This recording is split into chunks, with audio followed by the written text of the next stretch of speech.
Hello guys, how's it going? My name is Pepe and welcome to the 4.2 update. I'm going to be giving my thoughts on the balance changes. I have a bit of experience with this, running all the numbers as soon as the patch notes came out.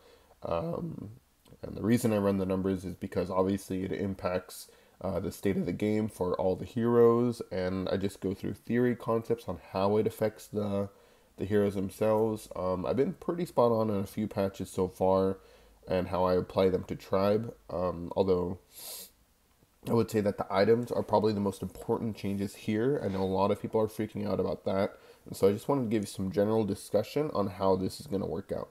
So I just really want to run through all of this. There are a lot of changes.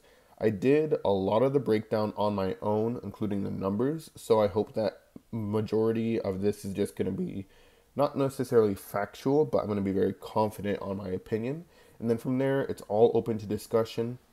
And then one of the most important things I want to mention before we start, once I get to the heroes, I'm going to be using the word meta a lot.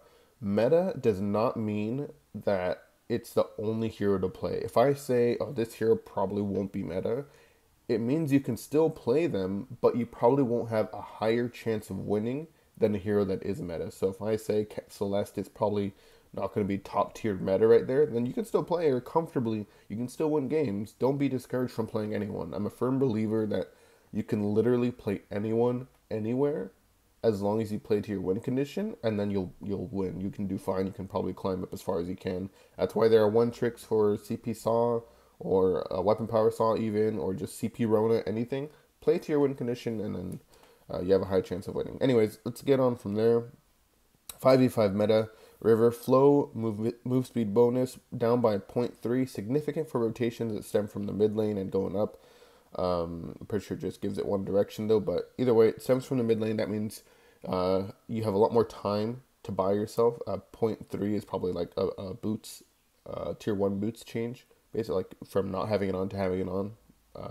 So it should feel significant, but it's not going to be too big of a deal in terms of how the game is going to be played for this appropriate meta. Black Claw move speed is a lot quicker. A lot of times it would move its ass down the lane super slow, and by the time that it's hitting the first turret or like the second turret, it's probably already like losing a bit of health. Definitely not the best, but now that it's quicker, a lot of things are going to be happening quicker. And then moving on to the claw damage, the way they go hand in hand is that the claw damage is actually based off level, and the way the map scales is the time of the map rounded down divided by 2. So let's go here. So at level 8, it's already at 15 minutes. So like that's basically when the Black Claw spawns. He's already level 8. Because the map is level 8. So when he spawns, he's on the map. There you go. He's level 8. So at level 8, he is going to be the same strength as capped level past Black Claw. So 4.2 Black Claw is stronger once it spawns. It's already stronger than the past Black Claw by a lot, and it keeps going up because the map caps at 22 minutes, and we all know that the Black Claw becomes enraged at 25 minutes. So right now Black Claw is going to be way more rewarding to take, and a lot of the times it used to be like oh, let's just get Black Claw and go get our buff, split push, maybe get Ghost Wing a little bit, and you just kind of leave it to die. It's a waste of gold. I always say if you're not all 5 at Black Claw, then you were not ready for Black Claw. But now it might be a bit different. I do recommend getting it a bit earlier. Let's see. Ghost Wing time? Yeah, Ghost Wing. All of this, by the way, the max health and shield penetration, that just means it's going to do more damage. It's going to be a lot scarier. 40.5% max health, that right there, that's going to be spooky. So keep an eye on the damage, on the breath especially. Ghost Wing, same thing. Attack range is 9, so you got to be a lot closer next to it if you want to tank the aggro for it. Make sure that your support or your tanky person stands next to it, stands behind it, and make sure that no one else gets hit by it. So that way, you're not all taking damage for no apparent reason in case the enemy comes to contest, because it does more damage now. Based off of level, same idea as Black Claw, off the map scaling, and then more max health, just does overall a lot more damage. Melee, all the minions basically have a change in their move speed.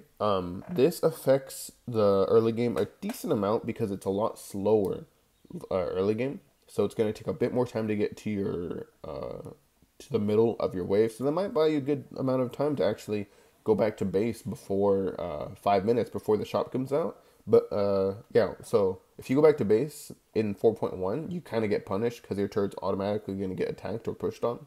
But now you can push out your wave a little bit and be a bit safer with recalling and coming back out to lane.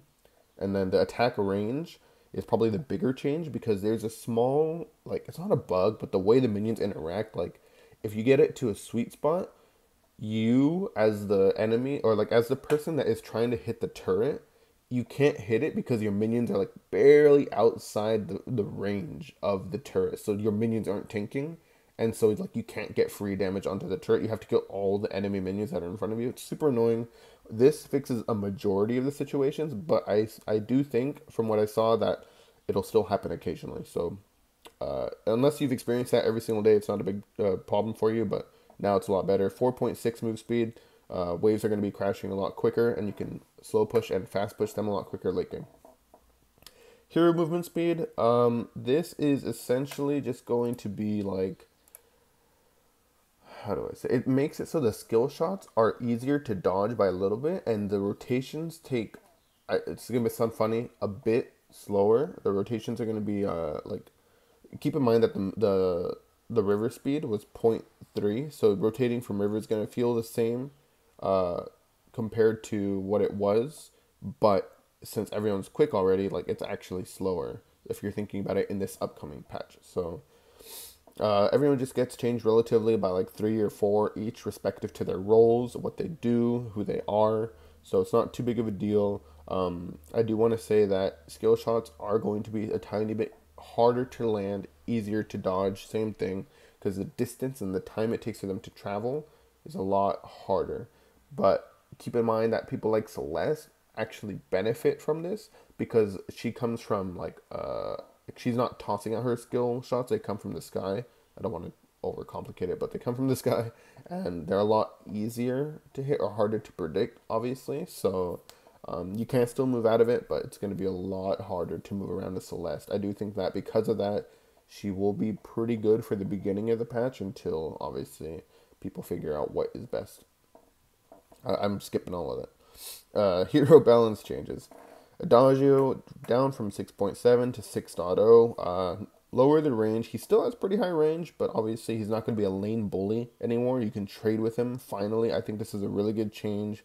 For those who played Weapon Power Adagio, and for those who played against it, it's basically a free win for the Adagio unless you call up to gank him multiple times, which is very, very rare. So he was incredibly frustrating to deal with.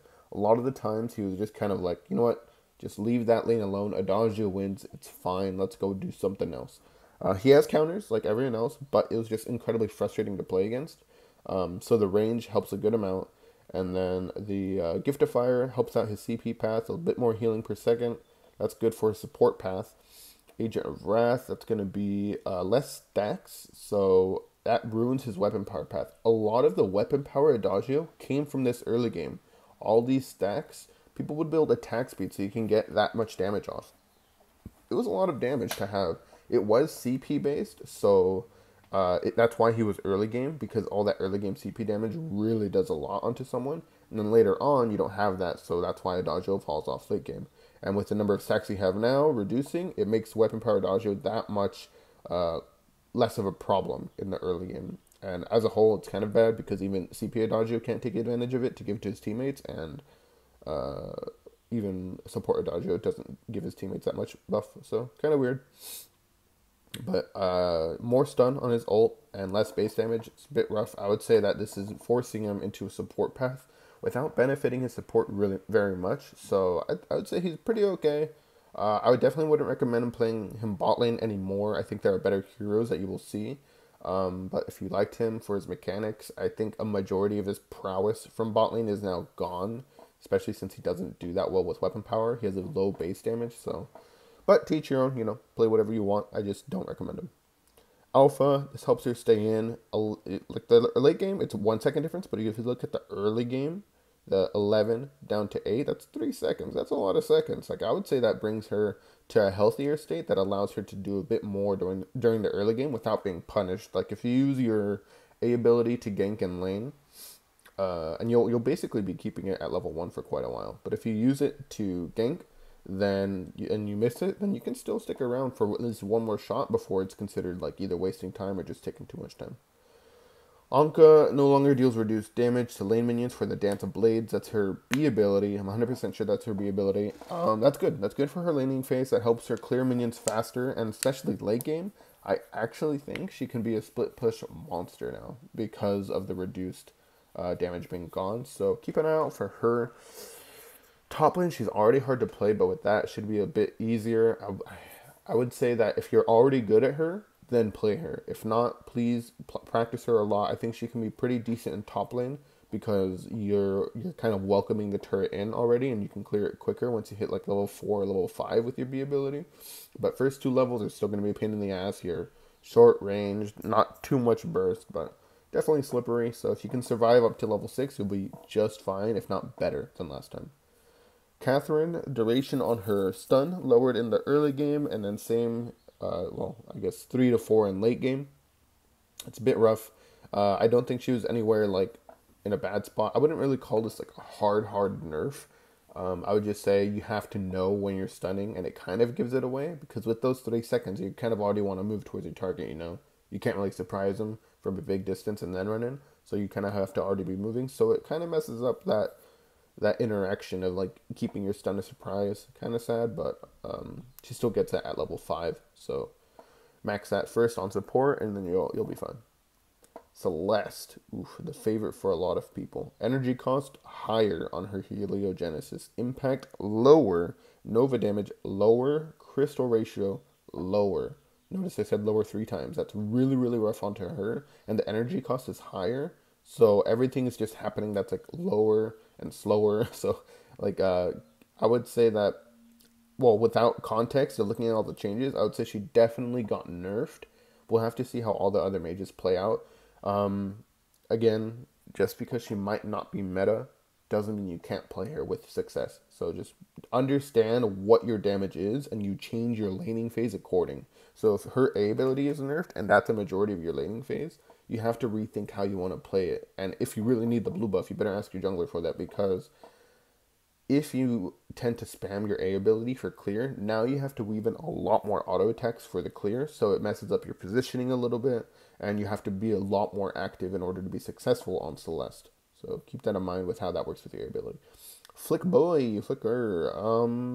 Cooldown on Fairy Dust, lower. Just, anything that happens like this lower, it just means more opportunity and more of a quicker pace throughout the game. So 2 seconds all around is pretty good though. So I like Flicker. His base damage was a problem back in the day when he was really, really strong, but I think he still has a place in the meta, and this will definitely help him out for the early game. 2 second difference. I know it seems like a little bit, but it's actually a good amount. It's healthy. It's not broken, but it's a healthy amount. Not a major change. Fortress, my favorite hero in the world. No sarcasm. I love this guy. I called him to be meta 2 patches ago. He was, and he ended up being super strong. People banned him out. Oh god, he's so cool. He's so good. So simple. He's a very fundamental hero that teaches players how to commit to a dive. If you notice about Fortress, as soon as he presses ult, everyone on the map is paying attention. You dive in on someone, and then you're like, all right, cool. Let's get this one specific person, and then boom, easy linear fighting. But okay, cooldown higher on his A, lower range, but it maxes out to 9. This makes it so you have to decide between your A or your B ability on what you want to start with, because of how the interactions work. Like sometimes you want to max B, sometimes you want to max A. 99% of people max A though, so it's not too big of a problem. You'll get this at level 8, completely fine. It goes back to normal at that point, just a 1 second cooldown higher. Cooldown on B is lower. The energy cost is higher in the early game. How awkward. I'm kidding, that's my girlfriend. Yeah, so it's higher on this point. Energy cost level 1, 30, level 1, 50. You see both those comparisons down there, right? So whenever you see your energy cost difference, it just means you have to be smarter with your decision making on what you're going to do with the specific hero. In this case, A lot of people do the AB combo, and that's okay to do. Just know that after the AB combo, you'll have a lot less damage, so you'll have a lot less time to spam that. And then max health is actually pretty good. Caps at 20%. That's super good for his jungle. I actually think this is an overall buff because of how late game Fortress is. You still have I don't know. I think a lot of the max health damage was super important to the Fortress, and now it's a lot better for linear targets. You just pop them in a few auto attacks with your B ability. So really good for him, I think. Early game, it's a bit messed with. Grace, lower cooldown on her Benediction, which is really, really good. Energy cost is higher, so she can spam it, but I mean, her mana is already pretty healthy because she's a support hero. So I think that she'll be really, really good for top lane, again, for trading and all that stuff. Support, she would still be pretty good. I wouldn't say this is the stem of her problem, but I do think that her early game is already pretty weak. Her mid game is strong. Her late game is stronger, of course. So the way that her B ability works out now, actually, the cooldown all around even. This helps her out unless you're playing into a Finn. Just make sure that you remember how your B ability works. You can boots up and use your B ability as a knockup, or you can just use your A, use the slow, and then B ability. But you have to make sure that it's worth something because the energy costs in the early game is pretty rough. I know it says it went lower, but late game it transitions. So with all of this, it's gonna feel like you're always using a lot of energy, but you should be okay because her energy regen is, or her energy itself is fine. More healing, 200 more healing on Divine Intervention, locks in that support path, no chance for CP. Weapon power, it'd still be fun. Wouldn't 100% recommend it, but it still sounds like fun. I wouldn't call her top of the line support right now, but with that heal right there, pretty good. All right, Gwen, Skedaddle, passive move speed bonus is lower because of the movement changes that everyone got. So it's good for her. She's gonna feel pretty much the same, I would think. But I don't know. You'll have to see how it feels like during the game. From when I played Gwen a few times, it felt good. It felt the same, if not a little bit better, compared to what was happening on the map. So not a big deal for her since there was no damage changes. Inara, Banishing Kick. It's a good cooldown, I would say. It just helps out her early game. The cost is 60 though, so it's a bit rough since that's not what it was at. It's like literally double and even more once you get to late game at all points. So it's and only to have it like be maxed out at 8 seconds for each in the past and now. It's a bit weird, but not bad. I'd still say that she is good. She's a worse Fortress in my opinion in most cases because she's not necessarily like linear and just like super point and click, but she has a higher skill cap and more potential than Fortress. So off of fundamentals, Fortress is better, but off of skill cap, if you're a god on Inara, you can be way better than any Fortress that will most Fortresses that can play him. She's gonna be strong. I really like her a lot. I've been wanting to try her out in different places. I don't recommend her anywhere other than jungle right now, but for those of you who are risky and want to ruin your friend's ELO, especially at high tiers, go for it. I mean, like, I'm not saying, go throw, but try her out. I really like her top lane so far. I play her a lot in top lane, but some people don't like that. Just be careful. Again, always play to your win condition, and then you should be fine. Jewel, I guess she doesn't get a picture. How sad. Crystal ratio, lower her. Oh, I'm gonna hate saying this, but honestly, Jewel is the best top laner for weapon power. Play her weapon power. Serpent's Mask, Breaking Point, Bone Saw. You can switch the Bone Saw Breaking Point whenever you want.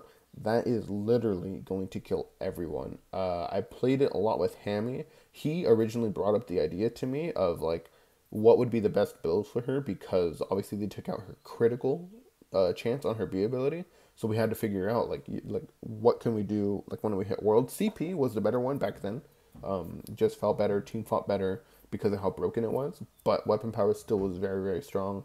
And him and I talked about just the build, and we both came up with Serpent's Mask, Breaking Point, Bonesaw, something along those lines. Don't get any crit because you, as much as you do benefit from it, like you will benefit more from your B ability, and from having breaking point. Your B ability applies breaking point, but it does not apply bone saw. You still have to auto attack for that. Keep that in mind.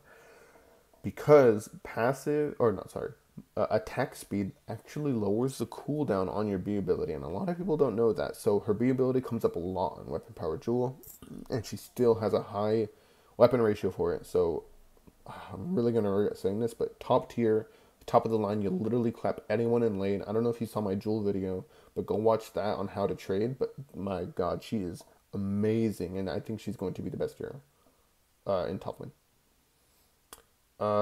Kinetic buffs. Oof. I liked Kinetic being out of meta, but in my opinion, she's still pretty strong. Her majority of value came from her B ability stun. She can be very, very good as a duelist. Look at her. Look how mean she looks already. Yikes. All right. Weapon ratio up on her plasma driver. It's pretty good for laning phase, especially trading once you hit level like 4 to 5 with a decent amount, like a heavy steel or something. Cooldown on this is higher overall and more range, so it's a lot more. Make a decision. You can use it as much as you want since it's 20 range. You get for poke from far away. Maybe go gank mid or something and toss an ult out. But other than that, nothing special. I think. I do think she'll be pretty welcomed into bot lane, not necessarily top tier, but I think she'll be very fun to play. And once people understand how strong she really is, then I think she can be top tier meta. Cruel, lower cooldown on ult. Bye-bye, Cruel. Like, you have no love. I don't know what the goal is for you, but unless you're a god tier Cruel, I wouldn't recommend playing him. He's very hard to pull off early game since you're so squishy, but he's really good for jungle steals, so I don't know. I wouldn't play him. Magnus, I would say that a lot of these are just little touches of changes, not necessarily meant to hard nerf him, but in my opinion, this is more to convince you guys that he's not as broken as you think he is. Although the pentakills do come out of nowhere, he does have weaknesses, which is his early laning phase, and they adjusted just that.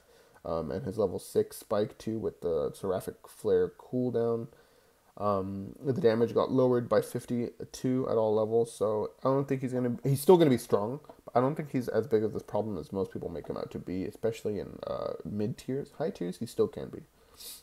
Finn, Quibble, the cooldown is higher early game, higher at all points by 1 second. Sorry, and then the energy cost higher at the top level. It's a Squibble too, so that's your stun. It's going to be a bit rough. Energy cost. Finn doesn't really worry about energy cost too much once he gets to the late game. So we'll see. Polite Company. More energy cost. Actually, now it's going to be a bit of an energy problem because Forced Accord even... So a lot of the energy went up. Every ability had energy go up. I guess it means he's less of like a sustain sit there hero. He really has to keep an eye out for himself too, instead of just whenever you want, use your B. Whenever you want, use your A. So it's going to be easier to wear the Finn down, but I mean, he's still going to be just as strong because of how often it comes up late game. Cooldown 6 seconds on Quibble. Polite Company at 8, which is lower than the previous. So keep an eye out for him. If you play him, I'd be careful on when you use your abilities. If you're playing against him, make sure he uses his abilities to lower his mana. Reza, more damage. What? More damage early game. Energy cost higher. Okay. By 40, 20, 40. So 20 damage difference for 10 energy cost. Okay, I guess that makes sense. You can use your A for poke, but if you're using it too much for poke and you get it too quick, then you're going to be wasting a lot of energy. I still think a lot of the decision making from Reza is using your A and knowing when to follow up with your B. That's a majority of Reza's like interaction in his kit. And they raised... Okay, my bad, overreaction. They raised his energy on A and B, so that means you have to be careful on when you want to use that. His laning is going to be a tiny bit harder. He can't combo you 2 or 3 times and still have like half mana. It's going to be whack. So it's going to be a lot better for dealing against a Reza. Make sure you wear him out and dodge his A ability. If you don't dodge his A, you're dead. I still think he can combo you down, but I mean, that's if you're playing really bad. Just be careful with him. Achilles shot, more or less energy late game. Twirling Silver, cooldown by 1, and then duration lowered. Ooh, duration lowered, yikes. Movement speed changes according to the movement speed changes that we saw as well, like for the whole, like every hero and on the map. So it's okay for Ringo. Sad day for Ringo lovers. It's definitely lowers his weapon path. If anything, it raises starting all over's CP Ringo a little bit. It's a little bit of a buff towards him because of the energy cost to his A ability. But the cooldown didn't change on it, so it's not too big of a deal. Energy cost for your B, it's alright. I would say that weapon power Ringos now suffer a little bit more. And you less duration, so you really have to time out what you're doing with your B ability and use it carefully. I like to use it just whenever it's up and I'm in a team fight, but sometimes you'll have to adjust and make sure that you chill out for a bit. Impact damage lower. Okay, never mind. They pooped on his CP because that's a. I guess no, because this was true damage, regardless of CP or anything, just true damage. So I'm not sure if it had an impact ratio, but if it did, then I guess we'll see. But overall, bad times for Ringo. Rona lowered the cooldown on her A ability. Her jump helps her, similar to Alpha, just helps her stay a bit more relevant with her dashes and her movement. It helps her get in there, to be honest. Late game, it's only down by 1 second. It's not too huge of a deal unless you build like Spell Sword or something. I would say that a lot of this isn't a big deal. Rona's not top tier meta in any way, but she's still fun. She's still playable. San Feng Fing Panda Boy, you are San Feng, I should say. You are lower cooldown on your Tiger's Bridge A ability. More damage late game, 5 damage less early game. Nice. He's definitely bad now, right? No, I'm kidding. That's all right, I guess. That's your stun though, so I mean, it's not too big of a deal. His B ability, that's the crazy part. 10 second, everything's 10 seconds. 10, 10. All right. Lower damage, nice by 50. That's a good amount, I think. It's definitely healthy. He was very oppressive. 1 B ability hit, and you're already like minus 30% health. Is ridiculous. So good change for him. Not necessarily a dead change. He's not going to be gone forever because he does cap out at 900 now. But build a broken myth, and you'll do more damage. But it's still rough for top lane. He was a more popular in support. Higher cooldown on your ult and more damage late game. That's good. That'll make him more of a pick hero. You go in for someone and you can use your ult and use all your resources to get that 1 hero or 2 heroes down. So not bad. This hero doesn't exist in my mind. I'm just kidding. I hate Saw, but I love him. He's a very tough hero to talk about and to play against. I like playing him weapon power, but oh man, he is just so controversial. Like, so many people love him, so many people hate him. I'll give my honest opinion and make it not super biased. All right, he sucks. I'm kidding. All right, energy cost 65. Ooh, higher. That's a nerf. Damage higher early level 1. That's it though. Everything else lower. Missing percent health. Okay, higher. So better execute for level 1. That's it. So your level 1's really good. That's all you got. It's not really that great. The movement speed lower. Obviously, keep in mind that the movement speed on the map changed. Crystal ratio way lower. Oh my god. And then caps out at 40 for missing health, by the way. So nerf to him. Suppressing fire, more damage level 1. Nerf at all the other levels. So they're really hitting him hard. Slow strength caps at 60. What are you gonna do? Play him support? Like, that's not that valuable. Like, he's already gutted like 60% to get him out. But I mean, I guess this affects your CP path, but there's no CP ratio changes, so I mean, nothing special. Mad Cannon, energy cost lower, cooldown of 2, less damage, more damage early game. So like literally level 6, that's the best you're gonna get for Saw. Everything after that is completely downhill. Poor Saw. He didn't deserve any of this. Maybe he did at lower tiers, but sad day for him. I still wouldn't recommend playing him. Maybe CP Saw with that slow strength change at level 5, max that out, and they'll take a bit more damage because they have to get out of that. But other than that, nothing special. Damage per second on his ult. His ult was a bit strong, but this damage isn't huge and significant. Just make sure that whatever you build, if you build Dragon's Eye, which I think might have a chance of being a little bit more popular, make sure you use your ult at the right time when you have stacks. And then, for the most part, I would not recommend I don't know. We'll see about the item tree for him. I don't want to talk too much about it, but it's not too big of a deal. I think just poke a lot more and then make sure your ult is at a good time. It's not just at the start of the fight now. Tucker boy. Let's see. Lower cooldown. Xretsu, lower cooldown. His availability is up, meaning he's a lot more active on the map now and he has a lot more choice. So I think that's healthy for him. Not necessarily top tier, but I think he's still going to be playable and just overall a bit more fun and more active.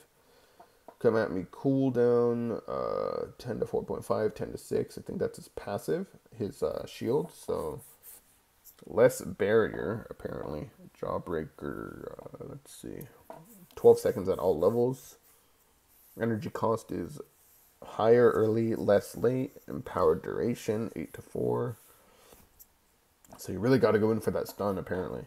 Oh, that's why. Because the movement speed, he like literally insta-catch out someone. So now you have to commit, and you benefit so much from committing. So if your movement speed is 2.5, Jesus, with 4 seconds, like that's enough time. Build like some, like maybe weapon damage could be good depending on his ratios, but you can literally be an assassin with this. You automatically catch someone out with that movement speed. So maybe you want to start your A. If you're in range to taunt them, and then immediately follow up for as much of your A as you can. And then I think you'll be able to get all 3 off. But that's a lot of movement speed late game. 2.5 is a good amount once you max it out. Trash talk.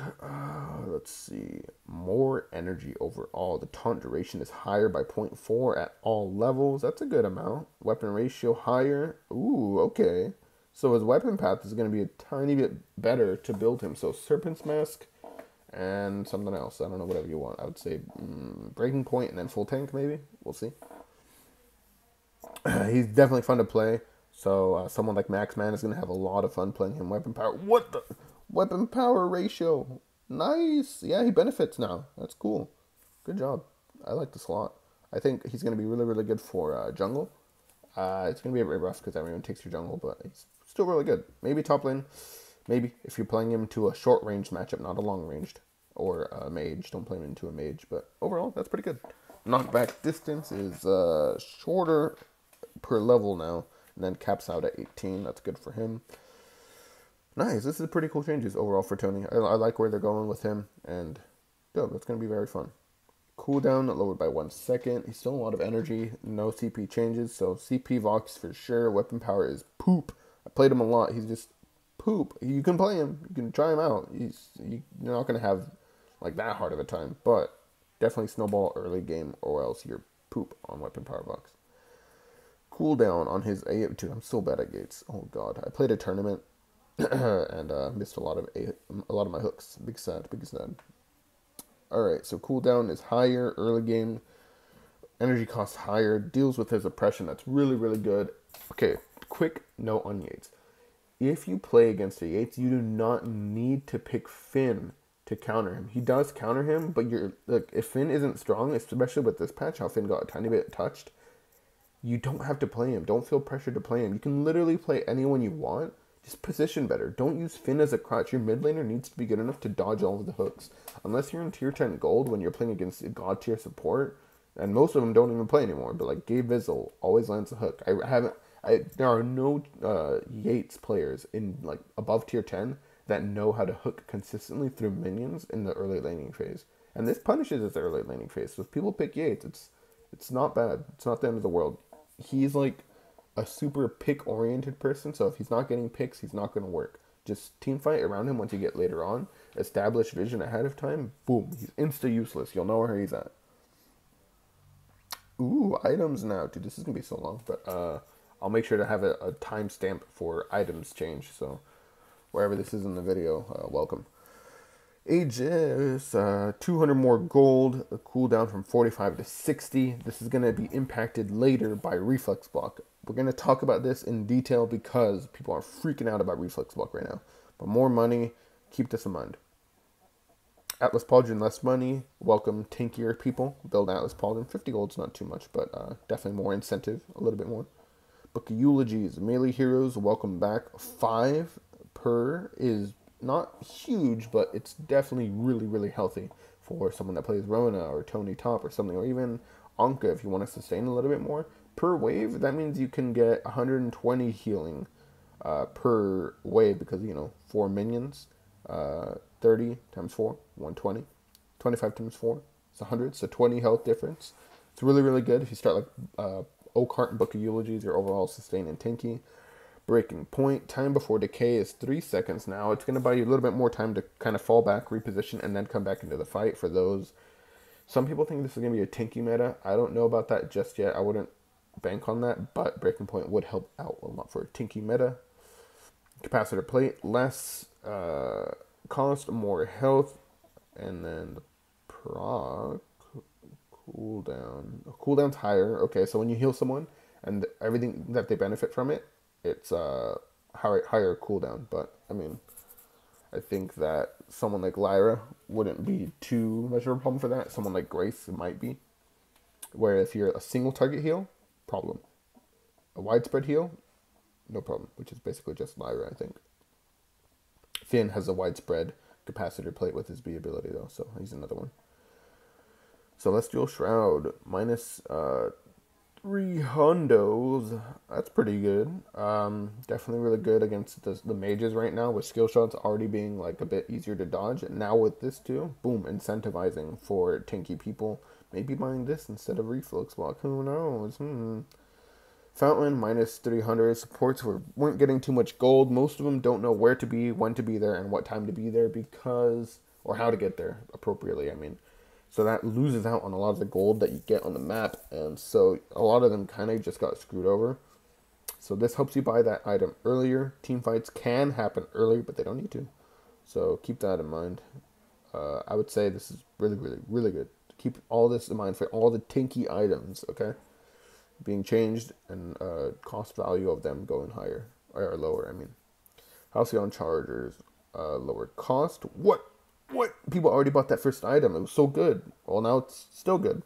Movement speed, 0.5. Okay, I guess that's not as good, but with the movement changes and everything like that, keeping in mind, considering it, I would say you will feel faster on most heroes. You feel faster on most heroes. Journey boots, the quick boots. They're so annoying. It's literally a free escape for every carry. And look at duration. Where's the duration? Leaks. Can't say anything about duration, but cost is lower, move speed is lower, cooldown is lower, assuming you don't hit an enemy hero, and then cooldown when you hit someone is higher, 15 seconds. Still going to be annoying. I hate playing against people that build journey boots like third item, because like they always get away or they always catch up to you. Metal jacket is lower in gold, 300, so more incentive along with the other tank items to just build tank. Keep this in mind for melee heroes. You have so much more incentive to play. The gold to get there is a lot lower, so you might be able to play someone fun like Rona or Tony top lane, as long as you build like Serpent's Mask, Breaking Point into tanky items like Metal Jacket or Celestial Shroud. Pulse Weave, even more lower in price. Cooldown on the proc is higher, movement speed higher, base damage higher, scaling higher, everything's... burst is lower, rip.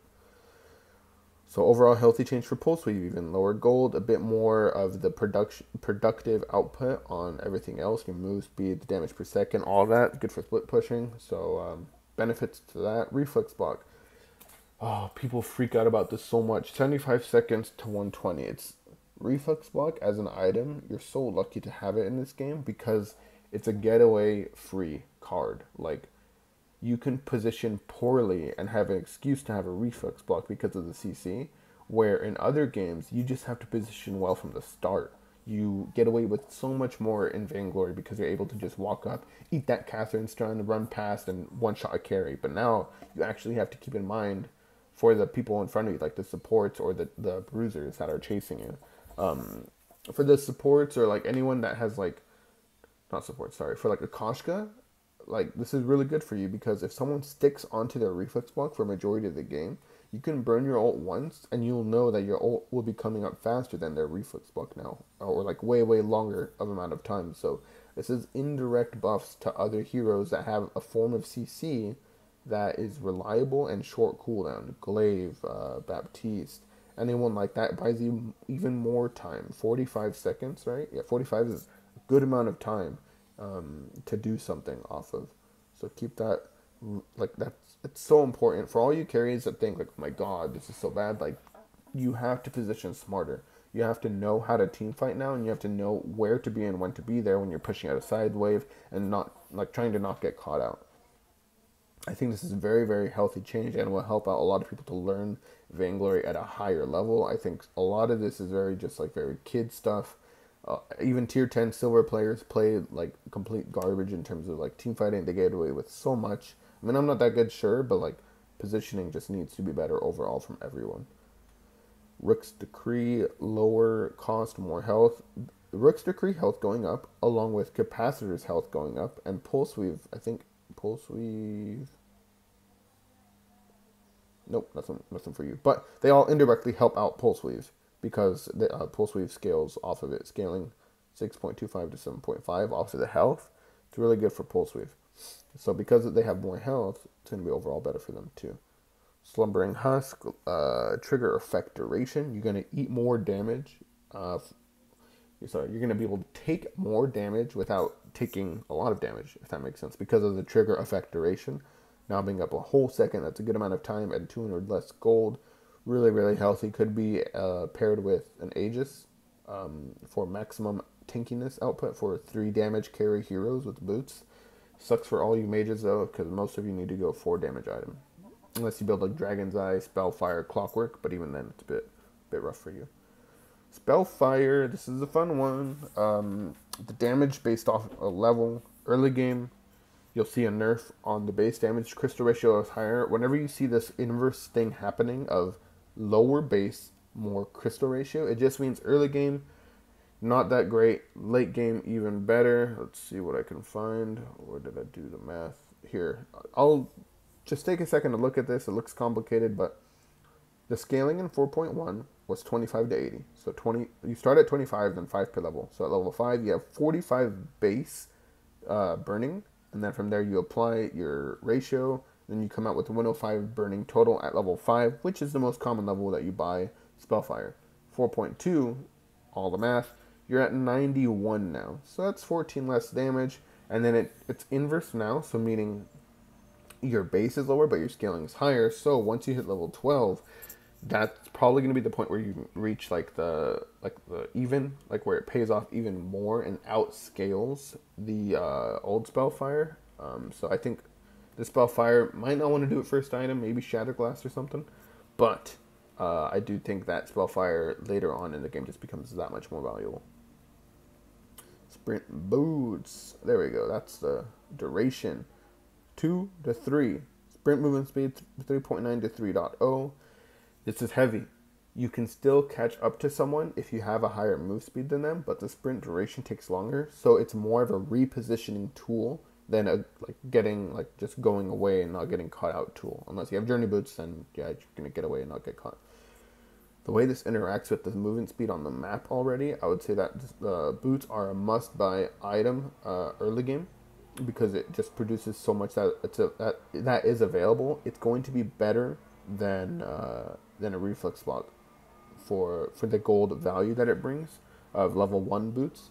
So if you don't want to buy a block, I would definitely say buy boots and keep track of the cooldown on all of that as well. Just use it for positioning purposes. Storm Crown, damage to non-jungle, higher by a little bit, not too big of a deal. 5% is a good amount of damage for the scaling it has, but I don't think it's going to have any like immediate impact anywhere else. Maybe a bit more damage to heroes, but not anything special, in my opinion. Banner, damage to non-jungle 10 to 0, so it's a late game change. Everything here is going for late game, where you do more damage later, do literally no damage early game, because early game is when you have banner, late game is when you buy the Storm Crown, so big change. Teleport boots, lower cost, movement speed, cooldown 1. Oh, I love teleport boots. It's such an underrated item. I build it on top laners, like maybe 3rd, 4th item. If they have CC, if I have CC like a Tony or a Baptiste, I'll definitely build it. The lower cooldown going to create for more plays, 2 minutes and 30 seconds, and less cost too. And it's going to be a lot better for those late game backdoor plays. Travel boots, lower in cost, movement speed lower, travel move speed bonus is lower. All these boots are just going to be basically going along the tier 3 side of things, like where the goal for boots now isn't to like just get away free card. It's more of just a repositioning tool, and it's a bit cheaper now too, so might help you out instead of a block.